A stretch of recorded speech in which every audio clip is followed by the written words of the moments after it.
misioneros y había querido tenerlo aquí en la iglesia hace mucho tiempo, pero hasta ahorita se nos da la ocasión. Así que por favor, Pastor Daniel, venga por aquí para que nos bendiga. Él va a presentarse porque de pronto yo digo algo que no es. Por ejemplo, de pronto yo digo que él es juniorista, pero no lo es, y por eso lo perdonamos. Y él va a hablar de su vida, de su familia, etcétera, y podrá dar una mejor información que la que yo doy. Pastor, bienvenido.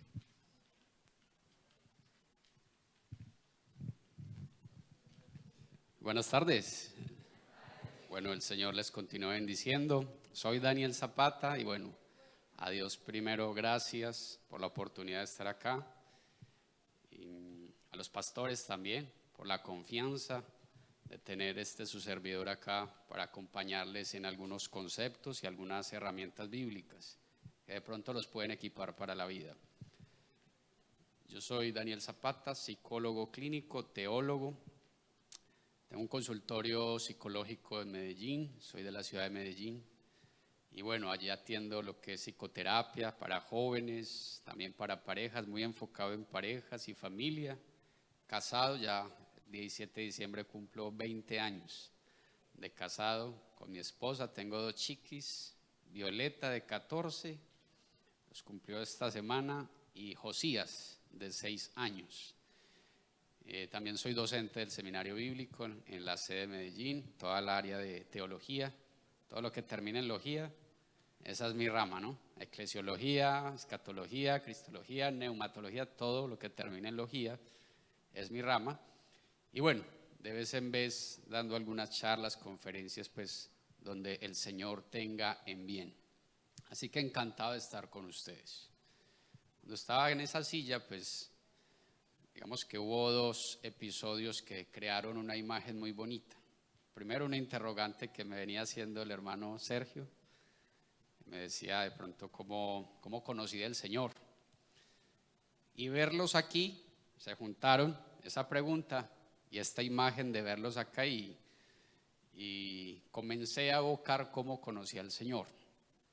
A mí me predicaban el evangelio años atrás, algunos chicos del sector, algunos familiares, pero mi respuesta siempre fue muy renuente, no grosera, pero digamos que he tendido a ser un poco argumentativo, así que a través de argumentos trataba de corchar a quienes me predicaban, de pronto para burlarlos o para de pronto hacerlos quedar en ridículo.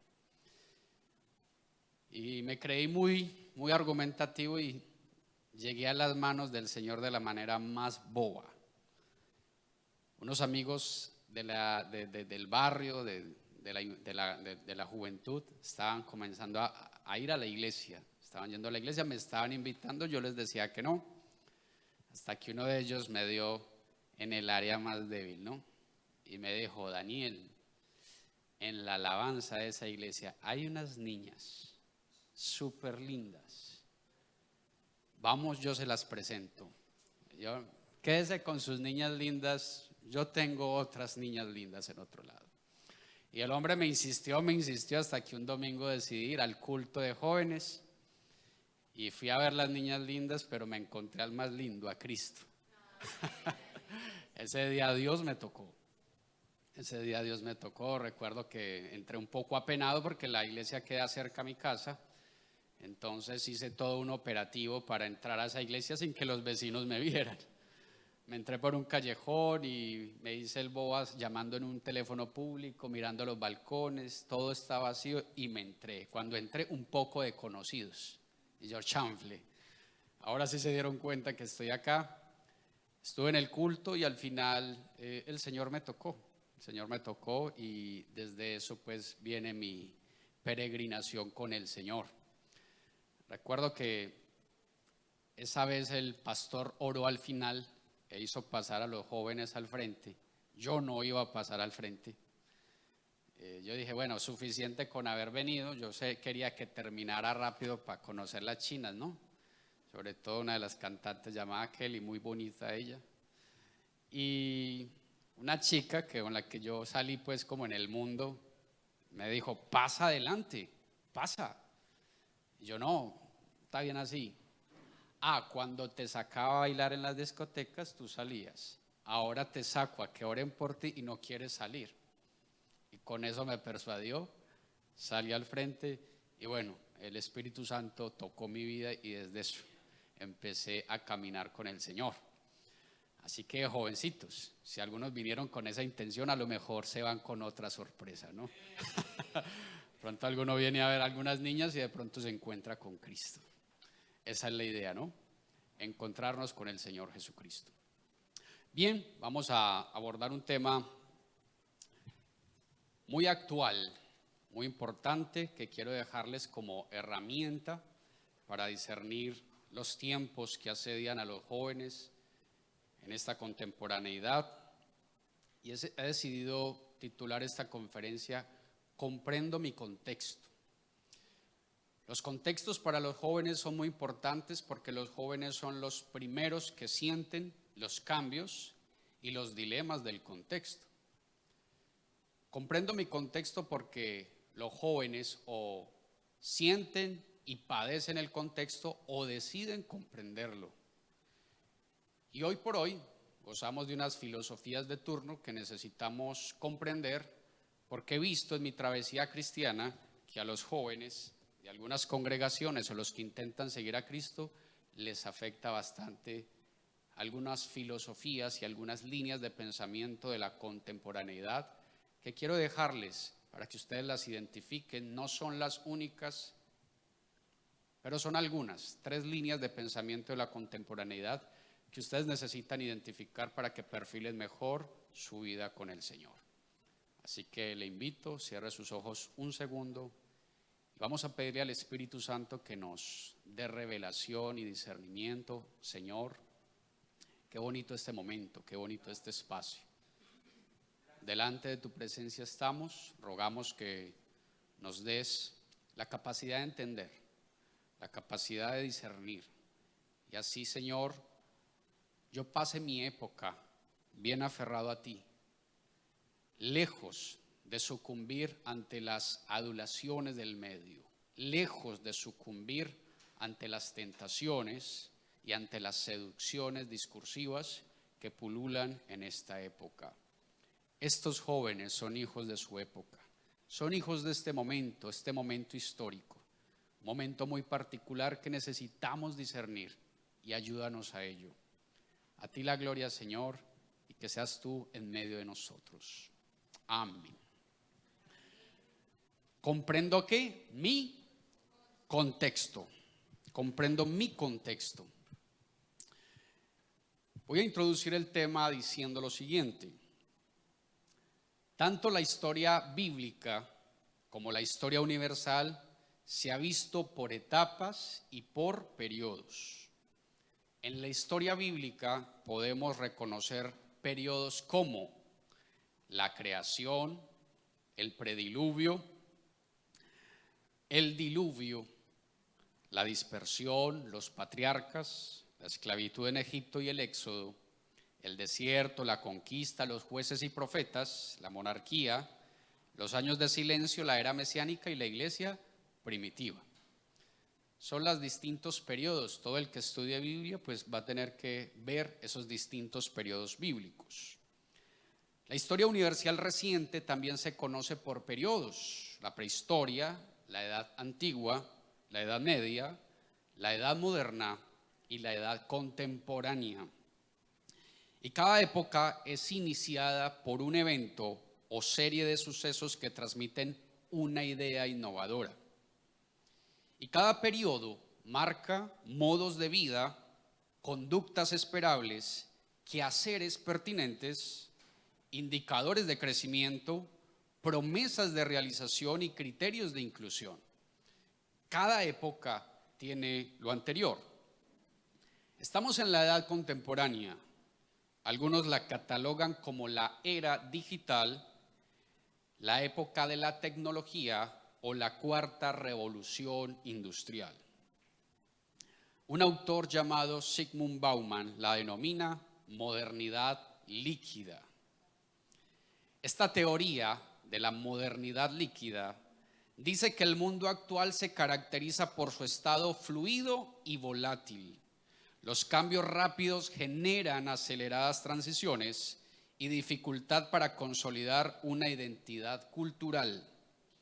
Dice que la sociedad líquida trae algunos peligros como la fragmentación de la identidad, sobredosis de información sin filtrar, economía del exceso, falta de compromiso en las relaciones y relaciones interpersonales fugaces. Eso es lo que describe la contemporaneidad o la modernidad líquida. Y esta época se conoce por tener variados bloques ideológicos que afectan en mayor medida a la juventud, que es la primera que recibe la información de los avances y el impacto de los mismos.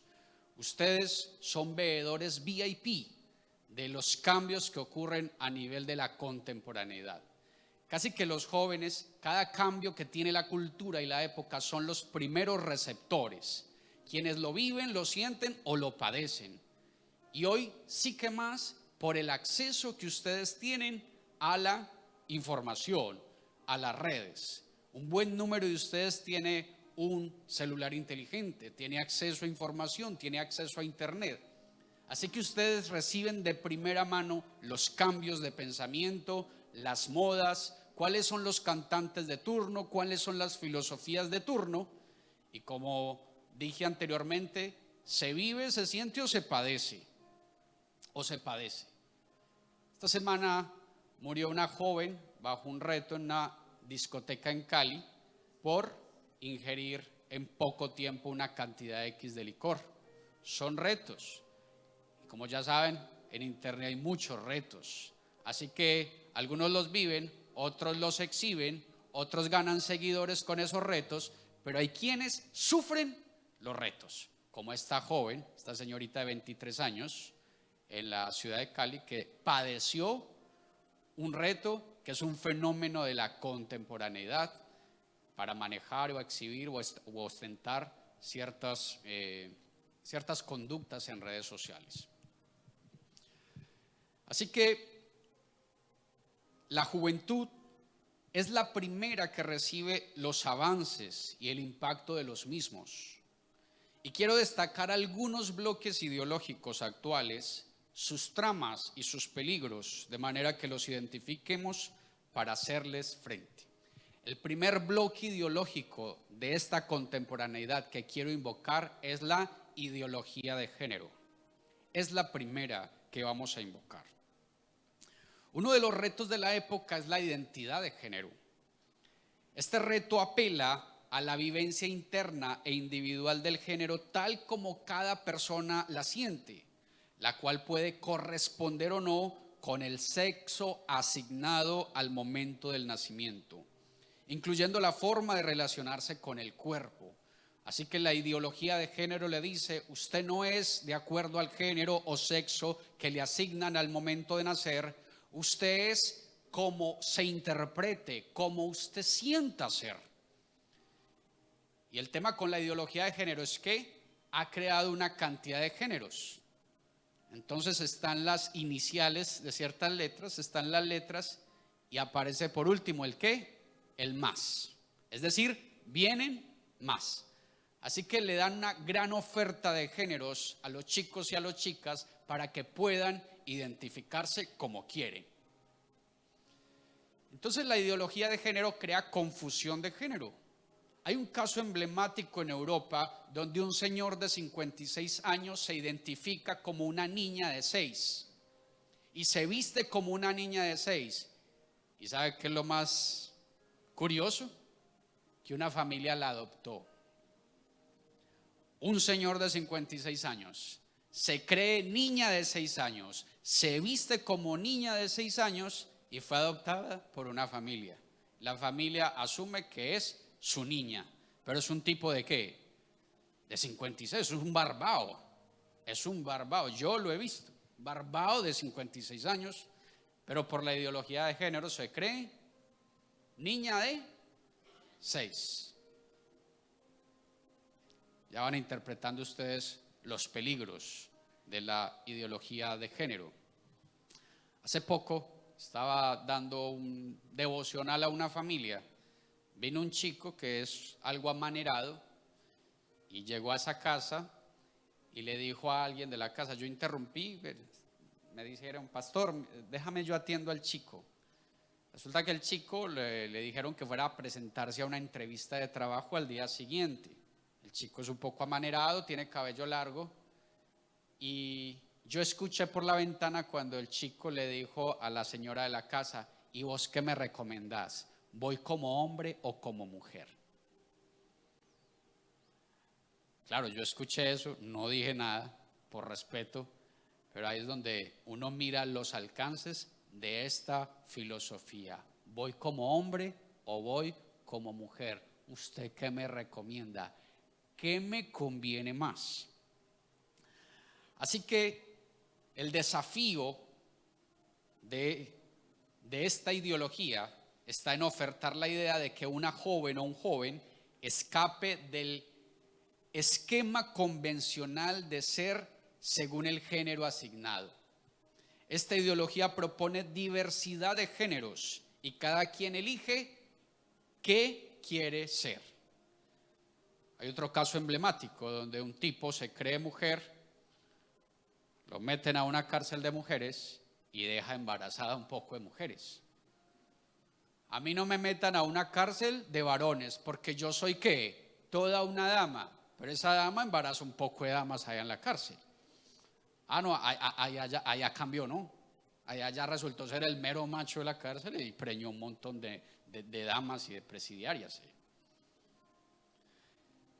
Y eso a veces tiene unos alcances sociales y políticos muy engorrosos, ¿cierto? Porque yo no le puedo salir al Estado, un tipo de pronto de 50 años, ah no, yo me interpreto y me considero un señor, una señora de 57, entonces me pensionan ya. Pues así muy bueno, ¿no? Tengo 50, soy hombre, los hombres se pensionan a los 62. Entonces yo le digo al Estado, yo me identifico como una dama de 57, así que vengo por mi pensión. ¿Les parece lógico? Es la ideología de género. La derivación más conocida de esta ideología es el homosexualismo y la bisexualidad, entre otros géneros que hay. El homosexualismo hoy parece erigirse como una normalidad que se ha vuelto moda y como moda oferta aparentes garantías de inclusión. No sé acá, pero en Medellín, entre las niñas ya es moda tener novia, entre un buen número. Entre ellas se dice, ¿usted ha tenido noviecita? No, novio, pero no, le estoy preguntando si tiene novia. ¿Se ha dado besitos con niñas? Se dicen entre las niñas. Ah, no, mija, está quedada, hay que probar de todo. Hay que probar de res y de cerdo, ¿no? De res y de cerdo. Y cada día crecen las consultas por este tipo de desafío, en lo cual se intenta distinguir si la atracción al mismo sexo es por moda, por incitación, por carencia afectiva o por confusión de género. En los últimos 2 años me llegan adolescentes de 13, 14 años con confusión de género y quieren consultar e indagar si es que nacieron así, si es que van a ser así, si es que hay un gen que los impulsa, si es por moda, si es por incitación, además porque usted ya en cada programa de televisión ve que una persona homo o un travesti o una persona que se ha hecho trabajos e intervenciones en su cuerpo. Hace unos años hubo un escándalo en Miss Universo porque participó ¿qué? Un travesti, un hombre. Hace poco en un reality también participó un travesti. En Estados Unidos un hombre que se identifica como mujer jugó en competencias, participó en competencias femeninas y ganó. Y ganó todo. Y claro, él tiene la fisionomía de un hombre, eso es desventaja, desleal desde luego. Entonces mire que eso ya está teniendo alcances políticos, sociales y hasta deportivos. Entonces vienen los chicos y las chicas, mira, yo no sé qué soy. Porque a veces, ¿saben? Me vienen chicos diciendo: Daniel, yo estoy confundido porque a mí no me gusta el fútbol, a mí no me gustan los juegos bruscos, yo no me enciendo a pata con mis amiguitos, a mí me gusta andar con niñas, a mí me gustan los juegos tranquilos, ¿será que soy? Además mis amiguitos me están diciendo: hey, ¿usted qué? Y fuera de eso, quizás hasta el momento no ha tenido una novia, entonces el pelado se siente presionado. Bueno, no tengo novia, no me cae nadie, no sé, de pronto no es muy de buenas en el mercado del amor, ¿cierto? Porque hay adolescentes pues que crecen y son muy perfilados, muy mandados a hacer. Hay otros que nos tocó más duro, ¿no? Hay otros que nos tocó más duro. Yo no fui pues el más pintoso, pero tocó usar ciertas estrategias como el verbo, ¿no? Y ustedes saben que verbo mata galán, ¿o no? ¿Sí o no, muchachas? Verbo mata galán. Entonces yo tenía amigos muy galanes, pero tocó desarrollar verbo, ¿no? Y billetera también, ¿no?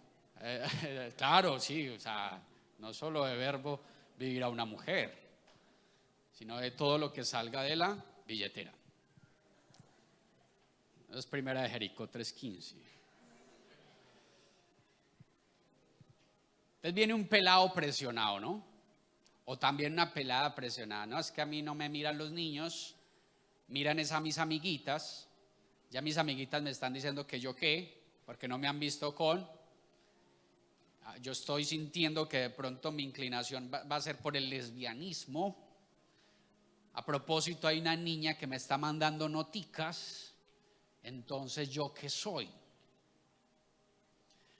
Claro, como estamos bajo la ideología de género donde normaliza la conducta homo, para muchos chicos y chicas casi que es muy fácil hoy tomar partido o al menos explorar en una relación homosexual. Entonces, mire el contexto que hay. Mire el contexto que hay. En mi época, yo recuerdo que tenía como 13 años, una vez me puse una manillita aquí. Manilla no, bueno, manilla me la puse acá con unas chaquiritas. Cuando llegó un tío y me dijo: hey, ¿usted qué? ¿Qué es eso? Eso lo ponen es las locas, mijo, quítese eso ya. Y yo ahí mismo me lo quité. Y yo: no, loca no soy. Yo seré de todo, pero loca no soy. Y yo ahí mismo: bueno, me lo quité. Pelado hoy en día: no, yo me lo dejo. Y piense lo que quiera. Además, las locas están de moda, ¿no? En mi época, donde había otro constructo sobre masculinidad, eso era un problema. Hoy en día, el pelado le da riendas sueltas. Hay un parque en Medellín, se llama el Parque de los Deseos. Usted va un sábado en la noche y la cantidad de niñas con niñas dándose besitos y en unos amasijos. Es una cosa impresionante. Yo a mi niña no la llevo allá. Es un parque bonito, hay chorritos, hay lucecitas, hay arenita para jugar, pero yo a mi niña no la llevo allá, es porque la carga a la retina es muy pesada. Y es un asunto muy legitimado. Así que en la ideología de género se están normalizando las conductas homosexuales. Ahora, el trasfondo de las iniciativas o preferencias homosexuales, recuerden esto, es una necesidad de validación. No hay un gen homosexual, no es que nací así. La diferencia del homosexualismo con otros pecados es que los otros pecados entran en el hacer. El homosexualismo toca el ser. El homosexual dice: yo soy así y nací así. Un secuestrador no dice: yo nací secuestrador o yo nací ladrón. ¿Cuándo ha visto decir a un ladrón: no, es que yo soy ladrón de nacimiento? O yo soy mentiroso de nacimiento. Pero un homosexual que dice: no, yo nací así. No, yo desde niño yo sabía.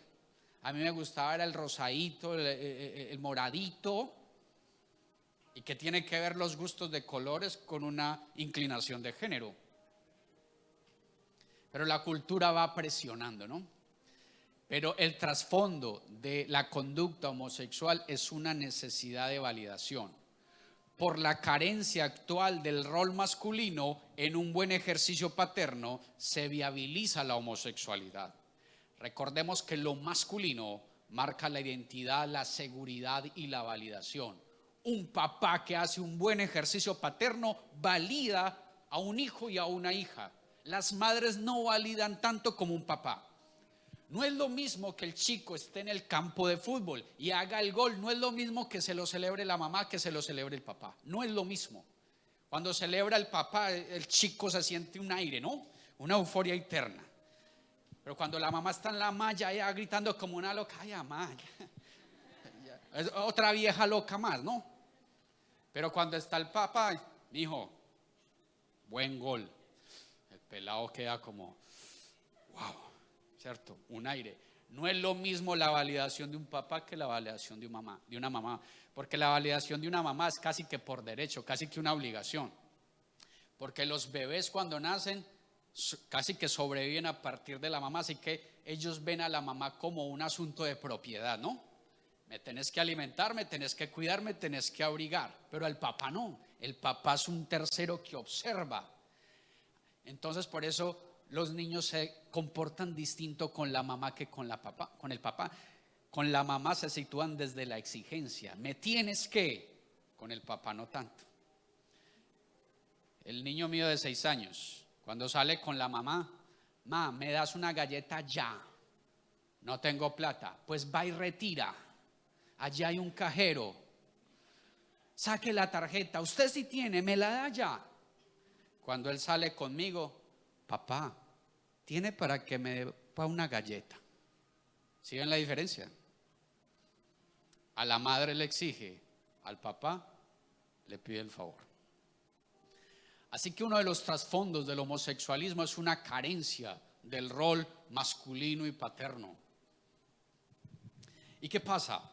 Cuando el menor no experimenta esa validación masculina, crece con ese pendiente, con la necesidad de ver masculinidad en quien la aporte al menos físicamente y es otro varón. Está comprobadísimo que las primeras experiencias homosexuales de los adolescentes son con hombres mayores, porque en ellos ven la oportunidad de beber masculinidad, así sea desde la fisionomía y desde el cuerpo. Es una garantía de masculinidad, es una garantía de validación, porque lo masculino es lo que me da valor a mí. Así que la necesidad inicial de un chico que opte por lo homosexual no es lo sexual ni lo afectivo, es quien lo valida desde lo masculino. Luego se incluye lo sexual y lo afectivo. Pero la necesidad básica universal es una necesidad de validación. Luego vendrá lo sexual y lo afectivo. Ahora, cuando interactúa el chico en una relación, se posiciona activa o pasivamente. Ojo cómo funciona el homosexualismo, ¿no? Porque de pronto acá en los presentes hay alguien con esa lucha y ese desafío. Ojo con los chicos. ¿Cómo empieza a desarrollarse el homosexualismo? En una relación homo, el que se posiciona activamente, es decir, el que se actúa desde lo masculino, porque en toda relación hay quien actúa en lo masculino y en lo femenino, así sean los hombres, así sean las mujeres. En las mujeres hay una más femenina y otra menos femenina. O sea, 2 femeninos no hacen pareja, 2 masculinos no hacen pareja. En toda relación hay un masculino y un femenino indistintamente del género. Usted puede a veces ver 2 mujeres que son pareja y usted de legua sabe quién es la menos femenina o no. Ahí mismo se ve. Y si no se ve, hay que verlo en la interacción y en las conductas. Entonces, ¿qué pasa en una relación homo-experimental de los jóvenes? En lo activo, el jovencito ilusiona comportar lo masculino, es decir, yo ejerzo el rol de la masculinidad.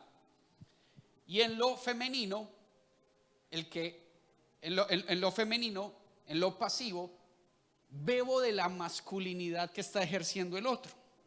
Entonces, los dos reivindican la masculinidad, yo aportándola desde lo activo y yo recibiéndola desde lo pasivo. ¿Sí es claro? Y así es como reparan esa carencia de validación. esa carencia de validación. El lesbianismo, en parte, es una necesidad de validación de lo masculino al margen de la figura varonil. No se necesita un hombre. En las mujeres hay una trama similar, la femenina y la menos femenina. Esta última aporta la validación. ¿Cuál? La menos femenina. Validándose ella misma en su posicionamiento masculinizado. Así que el lesbianismo en parte es una necesidad de validación de lo masculino al margen de la figura varonil. Entonces la menos femenina valida su posición desde lo masculino y la femenina es validada por la menos femenina. Así que ojo con el concepto de validación, porque es una trama que incita muchísimo el tema homosexual que está tocando tanto a nuestros jóvenes. Es de tener en cuenta que lo masculino y lo femenino son construcciones universales y culturales que dictan un posicionamiento y una serie de conductas. En tramas amorosas, por ejemplo en las relaciones de pareja, lo masculino ¿qué hace? Observa, adula y elige. En las tramas del amor eso es lo que hace lo masculino, observa, adula y elige. ¿Qué hace lo femenino? Se exhibe, es reconocido y es elegido. Todo lo femenino se exhibe. ¿Para qué? Para que lo masculino ¿qué? Lo observe. Y eso usted lo ve en muchas tramas en la vida, ¿no? Los obreros en la construcción que están construyendo y pasa la mona bonita, ella se está exhibiendo, ¿cierto? Y se paran todos los obreros, hey, mira, ¿qué mami? Y todos empiezan a silbar, hey, mami, una miradita, ¿cierto? Ella que se está exhibiendo y los hombres están ¿qué? Observando y adulando. Usted lo puede ver en otras tramas también, como en los reinados de belleza. ¿Qué hace ella en la pasarela? ¿Se está qué? Exhibiendo. ¿Qué hace el jurado? En la fotografía, ¿ella está qué? Posando. ¿Y qué hace el fotógrafo? En la prostitución, ¿qué hace ella? Se exhibe. ¿Qué hace el cliente? Observa, mira la mercancía, ¿no? Y luego hace la propuesta. Entonces, en interacciones amorosas, esos son los posicionamientos entre lo masculino y lo femenino. Esta es la razón por la que muchas personas con preferencias homosexuales se posicionan en el rol femenino desde el exhibicionismo, sea con ademanes delicados, exagerados o con el travestismo o el fenómeno del drag queen, ¿no? Muchos homosexuales sufren de déficit narcisista, necesitan ser narcisizados desde la mirada del otro, reconocido, por eso llaman la atención, ¿no? Por eso movimientos exagerados, por eso el exhibicionismo, un ojo que me mire, ¿no? Un ojo que me adule, que me valide, es una necesidad innata de estar mostrando, ¿no? Entonces está Hugo Lombardi, ¿no? O sea, con todo su floripondio, ¿no? Con toda la exhibición y toda la cosa, pero es para que llamar la atención. En antaño tuve, no sé si amigos, pero caminé con personajes de inclinación homosexual. Y había uno de ellos, ya se fue del país, y él decía, veía un tipo, no, yo a este me le tengo que mostrar como sea. Cuando veía un tipo de pronto bien parecido, ¿no? El hombre salía y hacía pues como todos unos ademanes y un exhibicionismo y caminaba y toda la gente, y él nos decía, miren a ver si me está observando. Ahora yo no entendía nada, pero hoy entiendo, este muchacho tenía una necesidad de ser visto. A lo mejor se sintió invisible en su crianza. Fue un anónimo para el padre. Entonces, cuando un chico se levanta en su crianza como un ajeno para su familia, un ajeno para lo masculino, una persona olvidada, anónima, no, con ese fenómeno de no ser visto, crece con esa necesidad. Lo mismo con las niñas. Los padres, un buen padre es el que afianza la feminidad en las niñas. Porque ¿qué hace toda mamá cuando viste una niña bonita? ¿Qué le dice? ¿Qué le dice? Pero ¿a dónde la manda? al papá. Vaya, muéstrele a su papá cómo está de bonita, ¿no? Y va la niña con su vestido, con sus chulitos, ¿cierto? Ahora, una mamá entiende lo que está pasando. De pronto no lo nombra ni lo conceptualiza. Vaya, muéstrele a su papá cómo está de bonita. Claro, si llega la niña y papá la afianza, la firma, la carga y le dice: qué bonita mi princesa, y esos chulitos, y qué linda te ves. Ella pasa muy bien así la travesía del exhibicionismo infantil. Pero cuando papá no está, y cuando papá sí está, pero no entiende el fenómeno, simplemente, ay, sí, ¿cierto? Papá, mile, ay, estoy trabajando. Esa nena crece con esa carencia de exhibirse, ¿no? Entonces ese exhibicionismo infantil queda ahí pendiente. Por eso en la adolescencia se va a tener que exhibir y forcejear la mirada de lo masculino. Por eso acepta relaciones sexuales tempranas. Por eso se viste como se viste. Algunas niñas no se visten, se empacan al vacío. ¿Por qué? Llamando la atención de lo masculino. Está ese pendiente ahí. Y ahí es donde muchos chicos y chicas caen en relaciones sexuales tempranas, porque los chicos y chicas de esta cultura latina tienen un juego peligroso. Los chicos juegan al amor para obtener sexo, pero las chicas juegan al sexo para obtener amor. Y es un gran error, ¿no? Así que ojo con la validación. Chicos y chicas con preferencias homosexuales, en su hambre de recibir afirmación, la cual es muy necesaria en la etapa juvenil, generalmente explotan y son explotados, porque son altamente dependientes en su área emocional, ya que su validación fue un tema pendiente desde sus primeros años, lo que induce a que su valor pase por otro, no por sí mismos. Por eso tienden a la promiscuidad, porque donde les ofrecen atenciones y afirmación, ahí están. Los chicos y chicas con inclinación homosexual son seriamente explotados, emocionalmente abusados. Todos necesitamos validación. Un asunto es recibirla como sumatoria a causa de un mérito, otro asunto es necesitarla por carencia, lo que me induce a buscarla a una costa del abuso emocional. Si alguien me abusa pero me ofrece chispazos de validación, tiendo a tolerar esa relación enfermiza. Entonces, hay alguien que me abusa emocionalmente, ¿no? Me da 2, 3 millones de abuso emocional en la semana, pero al fin de semana me ofrece 100 pesitos de afirmación. Ahí me quedo, ¿no? Ahí me quedo. Y permito el abuso emocional. Chicos y chicas, el valor propio, la validación debe pasar por usted mismo, no por lo que otro le quiere otorgar. Porque la validación es una necesidad humana universal. ¿Y qué es lo sano en la validación? Que si alguien te valida, venga como sumatoria, pero si no te valida, no se necesita tampoco. Porque usted sabe cuál es su valor y sobre todo en el Señor Jesucristo. Amén. Usted tiene un valor importante y tu valor no tiene que pasar por el otro.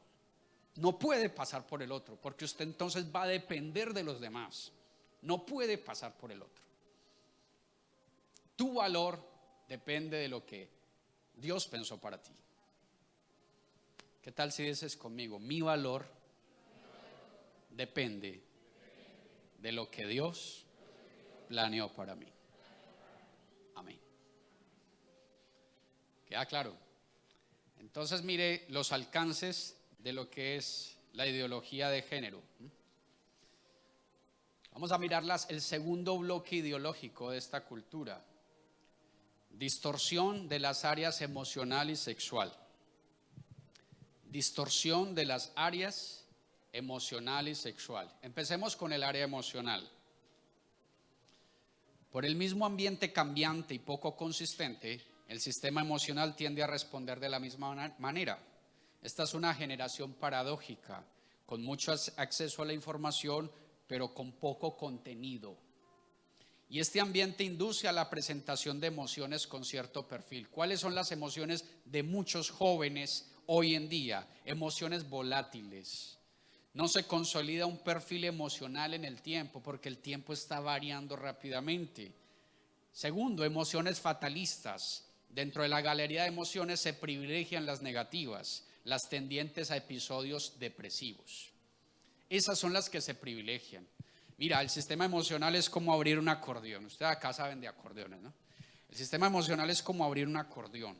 Todos los pliegues. Entonces está desde un polo, desde el éxtasis, el frenesí, la alegría, hasta la más profunda angustia y melancolía. Todo el resto son matices.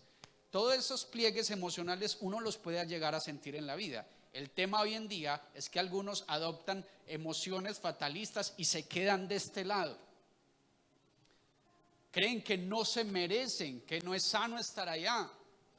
Entonces tienen un discurso fatalista, deprimido, un discurso suicida, un discurso de muerte. La cantidad de jóvenes que he atendido con cutting, con rayas, porque se han intentado suicidar. Hace poco me llegó uno con unas marcas acá, y eso porque le falló la soga, ¿no? Se intentó colgar y le falló la soga, pero la soga le hizo pues como un frisado acá. Y tenía 13 años. Esta semana, una llegada de mi esposa, una niña de 13 años, se tomó un poco de pastillas. De 13 años, un poco no de pastillas. Y la vieron a tiempo, le hicieron un lavado en toxicología y bueno, allá están en psiquiatría. Entonces, son unas emociones muy fatalistas. Y también hay algo que está circulando mucho en el discurso de los jóvenes hoy en día y es la sensación de vacío. Cada vez más los jóvenes reportan este síntoma, sensación de no ser, de no estar, una desvitalización existencial, un desgano por la vida. Cantidad de chicos llegan, es que yo ya no quiero vivir, yo siento un vacío, yo no encuentro lugar. Existencialmente están perdidos y perdidas. Entonces, eso es lo que está caracterizando el perfil emocional de algunos jóvenes en esta época. Esta es una generación sin contenido y con un difuso perfil emocional. Se adquiere un discurso fatalista y tendiente a la derrota y a la renuncia. Se cansan rápido, se frustran rápido. Muchos intentan validarse desde una conducta depresiva, la cual casi siempre genera una actitud asistencialista de las personas cercanas. Provocan ser el centro de atención, así sea desde la preocupación. Entonces, hay chicos que se sienten poco validados en casa, entonces con la depresión y el discurso fatalista, crean que la preocupación de los demás, y cuando los otros se preocupan, ahí sí son el centro de atención. El problema es quedarse en ese lugar. Soy el centro, pero desde la preocupación que le genero a otros. Y ojo que se puede volver un lugar muy seductor, ¿no? Es que a mí nadie me mira, nadie me presta atención en casa, pero cuando atento con mi vida, ahí sí todos, viene toda la familia, vienen los primos, viene la tía de Estados Unidos incluso, me llama el de Europa, el de España, hey, ¿qué te pasó? Hey, ¿qué estás pensando? Y ese es un lugar muy seductor, ponerme en el lugar del fatalismo para generar preocupación y lograr la observación, la atención y el asistencialismo de los demás. Es casi análogo a personas que le sacan provecho a una discapacidad. No sé si por acá pasa, en el centro de Medellín hay gente que ya tiene casi que un puesto de trabajo, con una limitación física y el monedero, ¿no? Hay una señora en Medellín que desde muy pelado yo la veo en la misma esquina pidiendo plata. En estos días madrugué a hacer una vuelta por allá, iba por esa acera cuando pum, para un taxi y era la señora. El taxista la ayudó a bajar y ahí mismo se hizo ahí en su habitual y tradicional puesto de trabajo. Y yo, vea, no le va tan mal, hasta en taxi viene la señora, ¿no? No le debe ir mal. Le está sacando ganancias secundarias a su enfermedad. Así que mucho cuidado con el pensamiento fatalista, que no se nos vuelva un lugar. ¿Por qué esta generación tiene emociones tan superficiales? Por ser una generación inmediatista, ojo con esto, por ser una generación inmediatista, express que todo lo quiere ya, No se asumen procesos que obran en calidad de una escuela de emociones. Por eso algunos atinan en decir que esta es la generación ¿de qué? De cristal. ¿Han escuchado el término? Una generación débil, frágil, que se adolece por cualquier cosa, que llora rápidamente, que se duele emocionalmente. Hace poco vi un meme. Una diferencia es que cómo se resolvían las peleas en los 90. Sí. Entonces 2 pelados dándose puños, y que hoy en día dos hombres llorando el uno al otro, ¿no? Pues así como amiguis, ¿cierto? Entonces hacen así como el comparativo, ¿no? 2 hombres así todos sentimentales. Y cómo se resolvían los 90, y 2 niños en un recreo dándose un puño. A mí me tocó esa, ¿no? Me tocó darme puños con algunos compañeros. Entonces, la generación de cristal. ¿Por qué es la generación de cristal? Porque muchos de ustedes evitan procesos. ¿Cuántos hacen trabajos, tareas con la inteligencia artificial? No me digan. No. Simplemente es una pregunta reflexiva. No levante la mano. A nuestra época nos tocó ir a la biblioteca, ¿no? Ir a una biblioteca, buscar 20 libros para una información. Ustedes hoy no tienen esa dificultad. Ustedes lo tienen hoy muy fácil, muy asequible. Eso tan asequible es peligroso porque a ustedes les ahorra procesos, y los procesos son los que forman las emociones. Cuando ustedes eluden procesos, cuando ustedes evitan subir las escalas por subir por ascensor, ustedes están haciendo un gran daño. ¿Por qué? Porque un proyecto a largo plazo permite que adquirir paciencia, incentivar la creatividad, lidiar con la frustración, reinventarse, volver a empezar si es necesario, identificar debilidades y temores y la manera como sobreponerse, promover el trabajo colaborativo, entre otras competencias emocionales. Así que si usted evita procesos, estas competencias emocionales no las desarrolla. Por eso, cuando usted crece y le vienen retos adultos, usted no tiene emociones adultas para hacerle frente. Eso es lo que estoy viendo hoy en día. Pelados y peladas de 25 años. La vida les ofrece demoler una mole y ellos tienen un corta uña, hermano. Tienen emociones muy arcaicas para enfrentar desafíos adultos. Pero los desafíos adultos los superan. Y cuando una persona se siente superada, su principal mecanismo de defenderse es replegarse, es decir, deprimirse. Hay gente que se deprime porque no tiene herramientas para enfrentar la vida. ¿Por qué? Porque eludieron procesos. Así que dile al que está a tu lado, no evites los procesos. Díselo, no evites los procesos.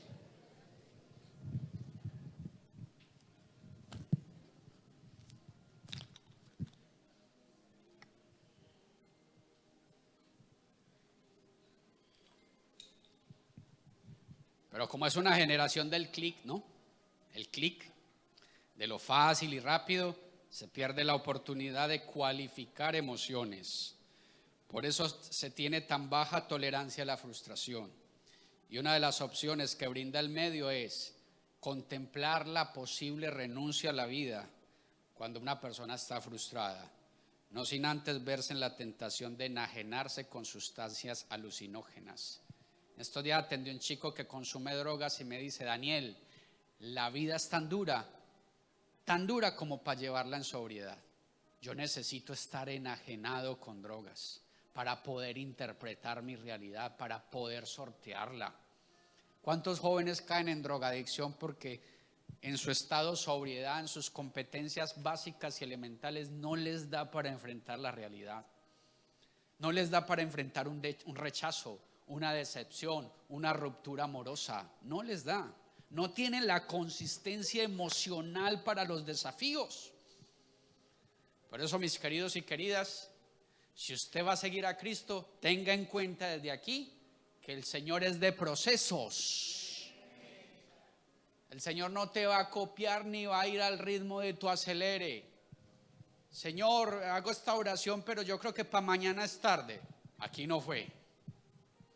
Y si usted hace un estudio de personajes bíblicos, el Señor a todos los pasó por procesos. José desde que tuvo los sueños hasta que fue gobernador, ¿qué? Procesos y duros. David desde que fue ungido hasta que fue rey, procesos. Jacob desde que tuvo el sueño, él tuvo un sueño allá en Betel. Y él que diría, no, mañana mejor dicho, esto cambia. Mañana, 20 años de abuso laboral de un tío, ¿no? Yo creo que era el tío, bello tío, ¿no? 20 años. O sea, Dios todo nos pasa por procesos. Por eso algunos desisten de la vida en Cristo. Creen que es así chasquear los dedos, que oran y es como si saliera el genio de la lámpara. No es el genio de la lámpara, es el Señor, es el soberano que sabe qué necesitas, qué procesos necesitas atravesar para hacerte consistente emocional. Si usted lee los llamados en la Biblia, hace el estudio de algunos llamados, Dios se ocupó de la parte emocional y psicológica de algunos de sus llamados antes de enviarlos a la misión, porque para Él es importante. Y la consistencia emocional interna la dan los procesos. Así que bienvenidos a la escuela del Espíritu, del Señor, donde el Señor no tiene afán. Y si usted es afanado y afanada, el Señor no tiene afán.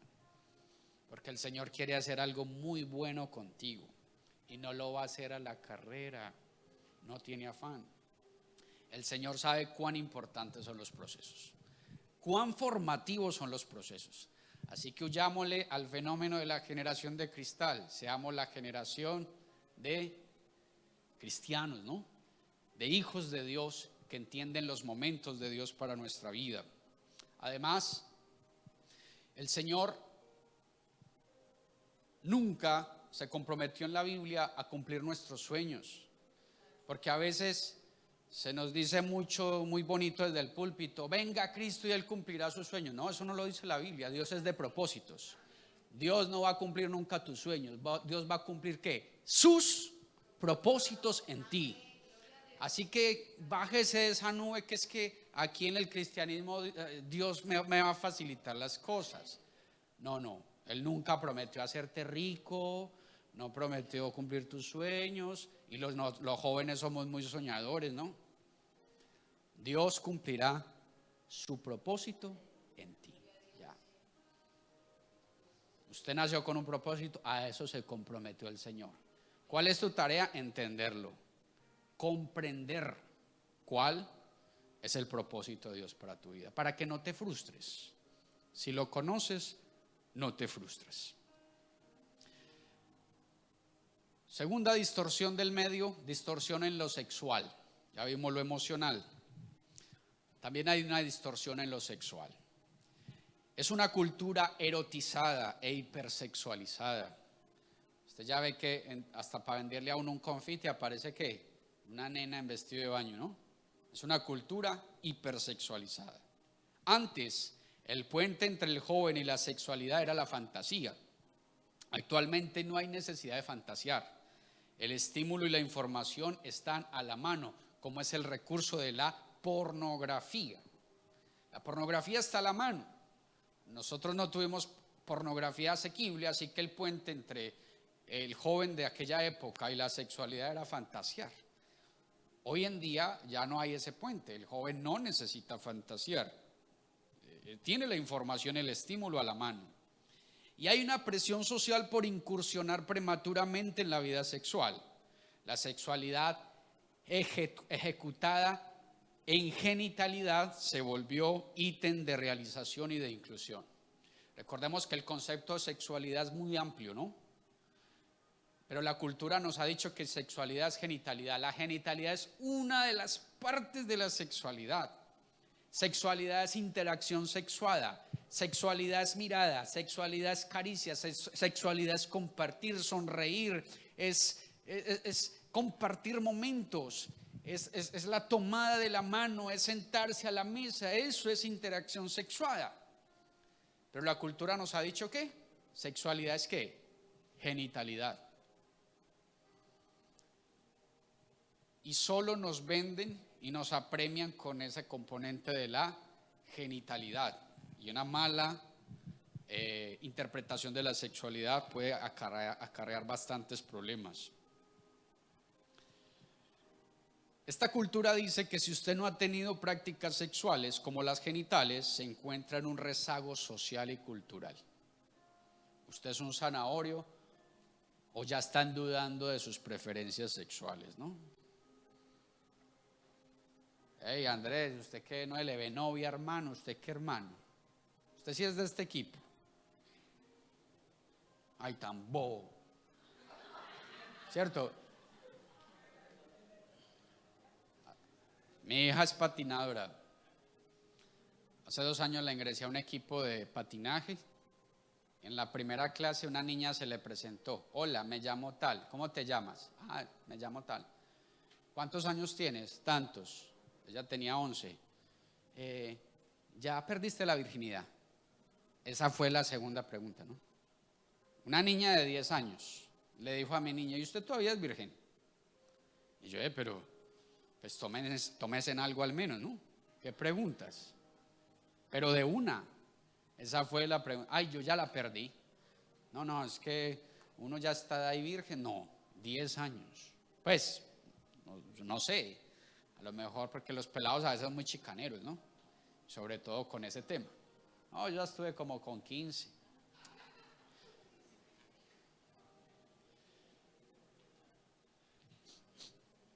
Entonces, quien no haya tenido relaciones sexuales ya entra en un rezago social y cultural. Y los jóvenes se den a prácticas sexuales como un medio de validación social y sentimental.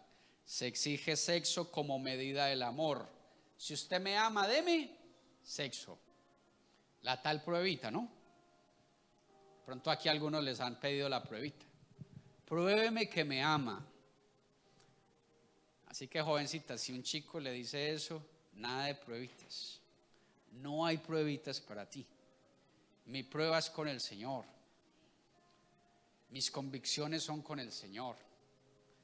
Y yo no voy a demostrarle mi amor a través de prácticas sexuales. Eso no es medida del amor. La pruebita no es una medida del amor, como tampoco los celos, ¿no? Ustedes no han visto, no han escuchado en la cultura que dicen, si a usted no lo celan es porque no lo aman. ¿Y quién dijo de cuándo acá que los celos es una medida del amor? Eso es puro discurso de peluquería, ¿no? Allá está la estilista, ¿oíste? ¿Tu marido te cela? No, para nada. Ay, eso es que no te ama. Entonces la otra queda como queriendo ir a intrigar al esposo a ver si le despierta celo. Entonces empieza a llegar tarde, se echa loción de hombre y le llega hacia el esposo a ver si el hombre reacciona, ¿no? Las pruebitas no son medidas del amor. Continuemos. Entonces, para quienes no ceden a estas prácticas, la pornografía puede volverse un comodín entre el anonimato y el despliegue fantasioso de la sexualidad. La pornografía trae muchos problemas. Hoy en día es la adicción que ocupa el primer lugar en las estadísticas. Ya las adicciones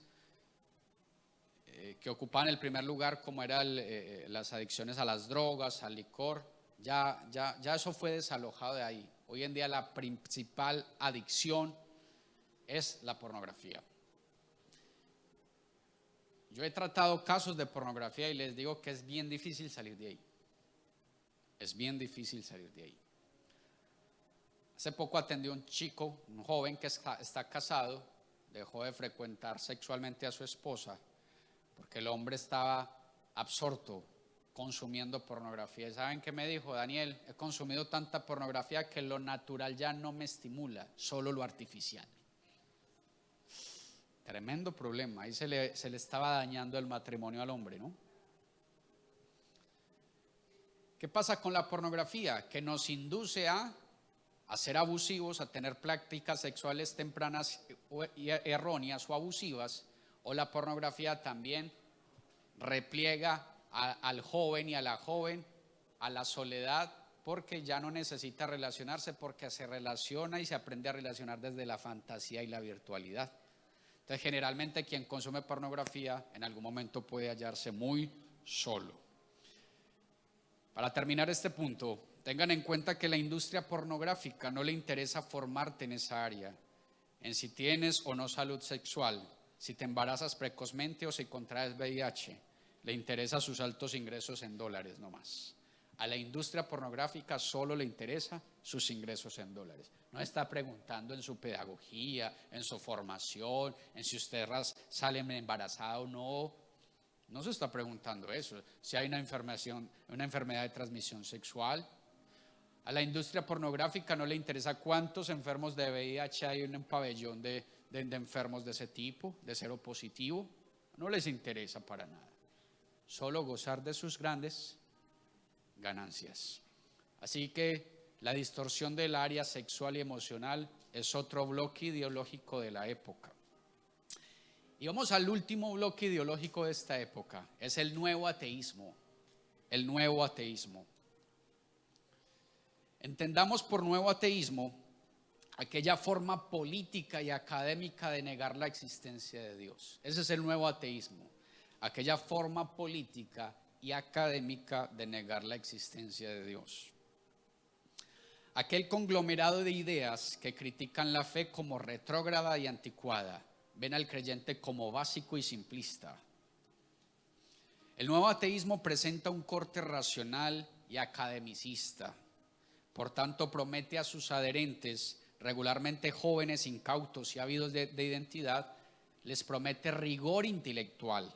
Jóvenes que buscan validarse ¿dónde? En el intelectualismo. Porque el nuevo ateísmo y uno de sus precursores hoy en día, el famoso ateo Richard Dawkins, le ofrece a todos sus adherentes rigor intelectual. ¿Han visto a Richard Dawkins? ¿Quiénes lo han visto?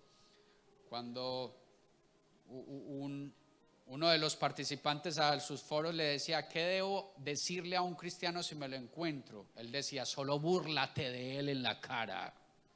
Búrlate de él.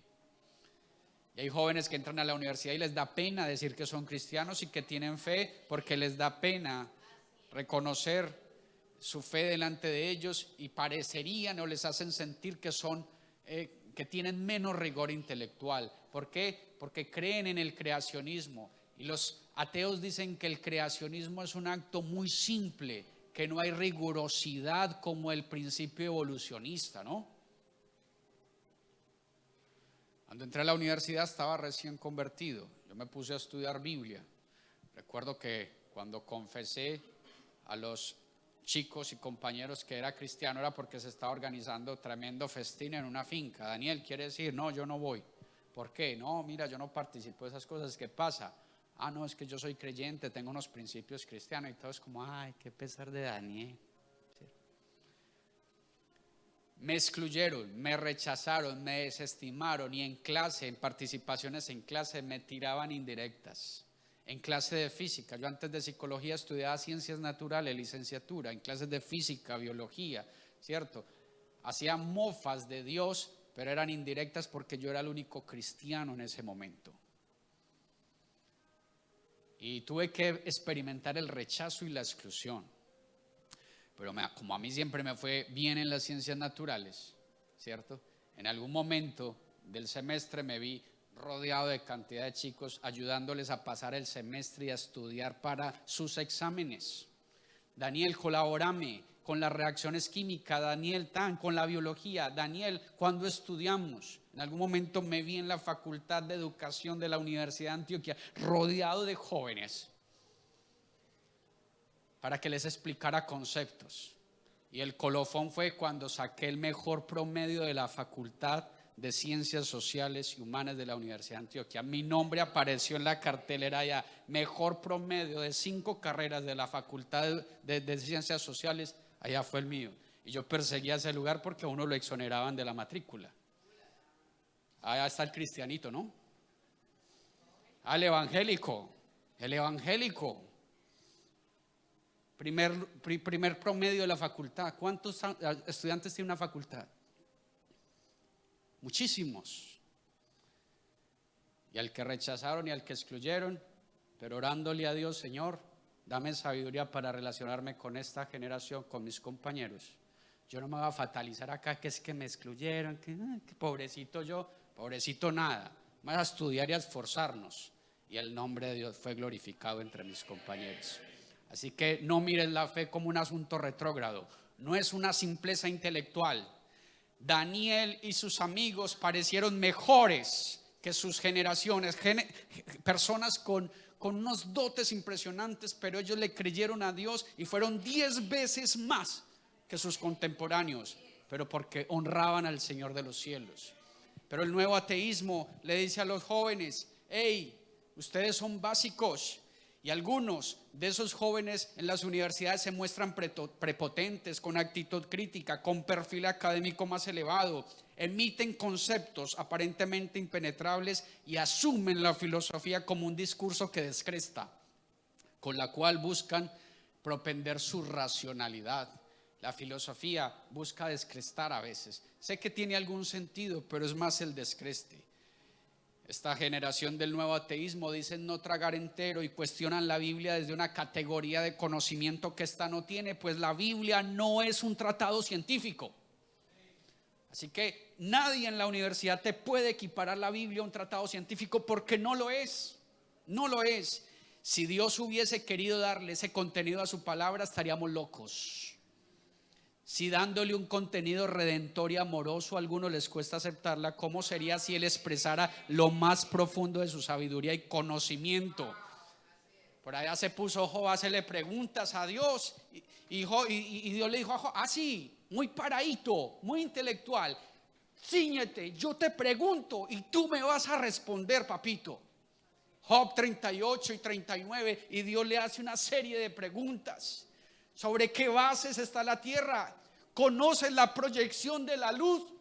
¿Dónde termina el norte? ¿Dónde termina el sur? ¿Por qué estás pálido? ¿Por qué no respondes? Muy intelectual Job, muy sábelo todo. ¿Por qué no me respondes?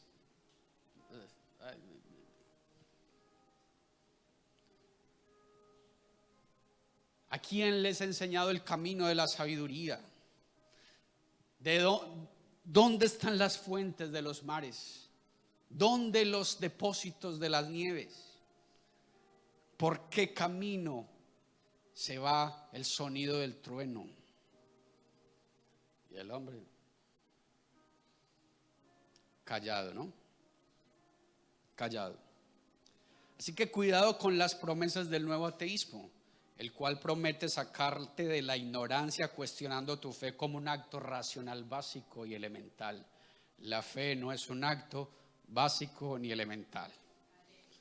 La fe a veces no apela a razones, pero sí tiene razonamientos. La fe es razonable, aunque a veces no de razones. Concluyo. La palabra clave hoy fue ¿cuál? ¿Cuál? A ver, los del viaje, los de acá. ¿Cuál fue la palabra clave hoy? Bueno, ya, empataron aquí. Validación, la cual se compone de valor y aceptación. Dos condiciones importantes para personas de su edad: valor y aceptación. Lo importante es ser selectivos con las fuentes de validación, como personas sabias, maduras, que no intenten persuadirte nocivamente de la fe. Elige tus fuentes de validación. Personas sabias, los pastores, los guías, los líderes, gente que te valide desde el amor. Nadie afuera, ningún personaje nocivo te tiene por qué validar. Alguien que no conoce al Señor, un ateo, no te tiene por qué validar. Escoge bien las fuentes de validación. La escritura es la que te valida. El propósito de Dios es el que te da valor. Una persona que no sabe para dónde va la vida, que no conoce a Cristo, no tiene el poder de validarte. Estos días llega mi hija y me dice: mira, se están burlando de mi fe. Y esta persona me dijo esto y usó un elemento peyorativo de su fisionomía. Y yo le dije: ¿y quién es el que te está hablando?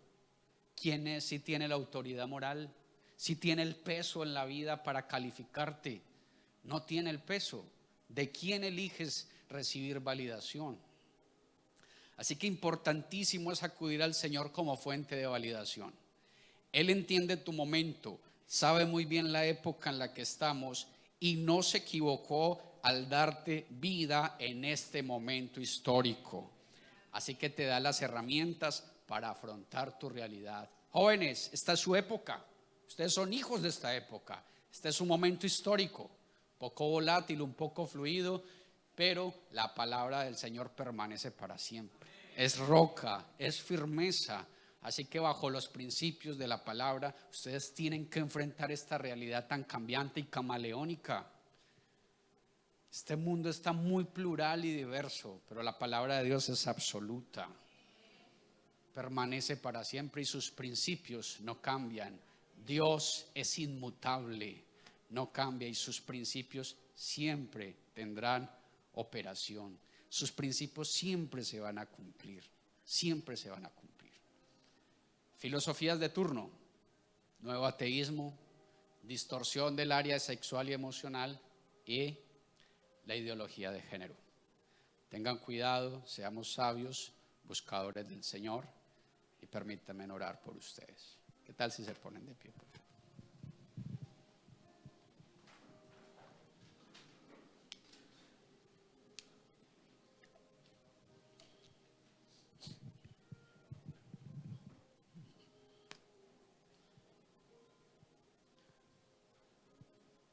Quiero que oremos con un concepto en mente: el valor, la validación.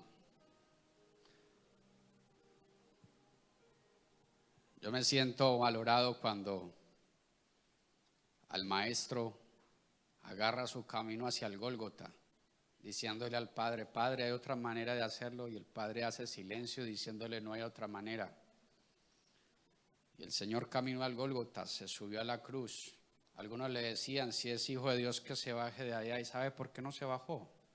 Por ti. Estaba pensando en ti. Toda su sangre se derramó para darte salvación. Generalmente uno a veces entrega una cosa por otra que estima más preciada. Así que Dios entregó la sangre de su Hijo para ganarte a ti. Así que usted costó la sangre del Hijo de Dios. Así que usted es demasiado valioso para el Padre. Así que el valor que usted tiene y debe tener es el que Dios te otorga. ¿Qué tal si cierras tus ojitos y le das gracias a Dios? Porque de Él pende tu valor. Y pudo que no crecieras con alguien que te afirmara la validación, pero aquí está Papá Dios. Su presencia está acá para que cobres ese valor, te sientas amado, te asumas amado y te asumas valorado y valorada.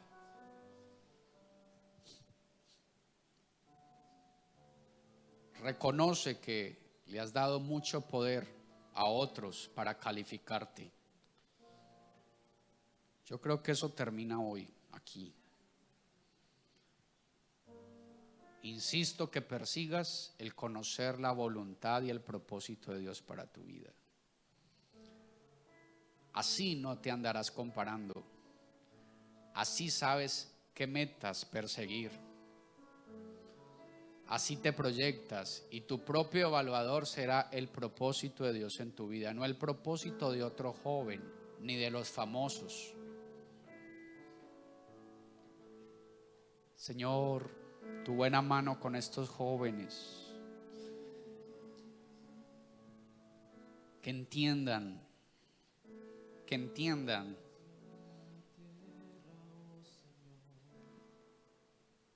que son valiosos para ti. La sangre derramada de Jesús fue el precio. Así que son de alta estima y les miras con gran amor.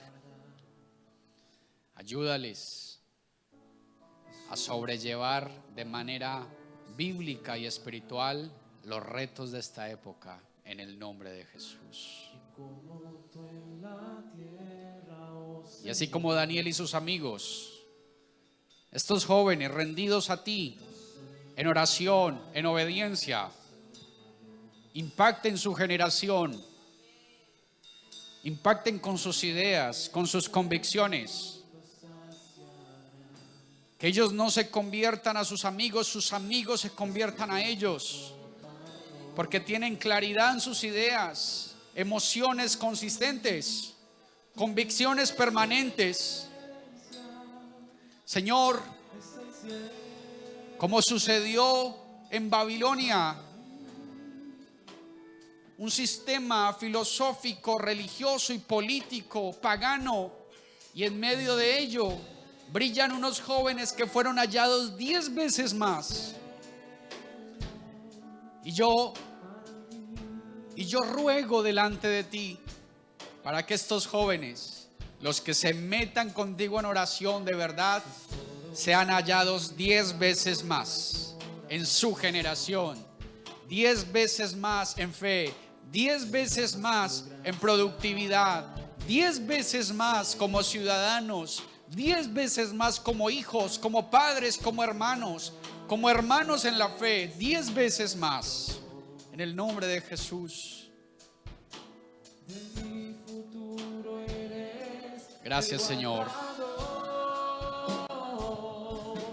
Tu presencia es el cielo para mí.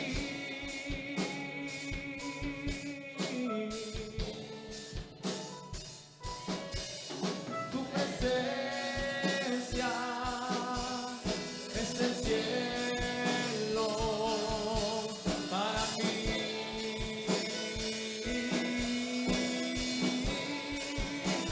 Y lo cantamos, oh Cristo, oh Cristo. Tu presencia es el cielo para mí, oh Cristo, oh Cristo. Tu presencia es el cielo para mí, oh Cristo, oh Cristo.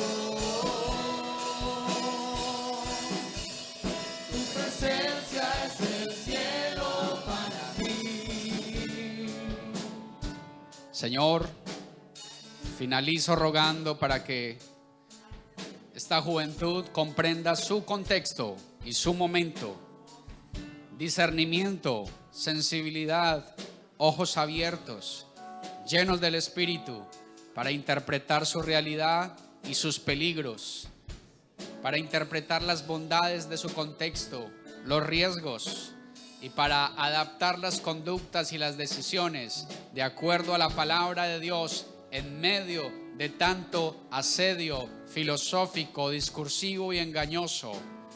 Que aprendan a discernir las mentiras del enemigo camufladas en discursos y filosofías descrestantes. Una sensibilidad espiritual para interpretar su momento. A ti la gloria, mi Señor Jesucristo. Alabado seas.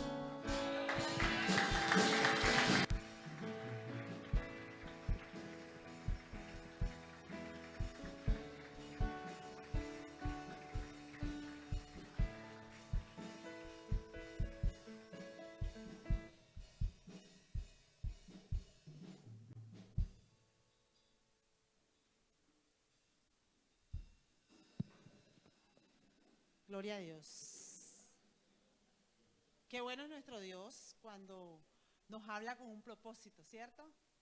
Y yo creo que el Señor nos ha hablado, y a la juventud en esta tarde, pues podemos irnos con algo que dijo el hermano.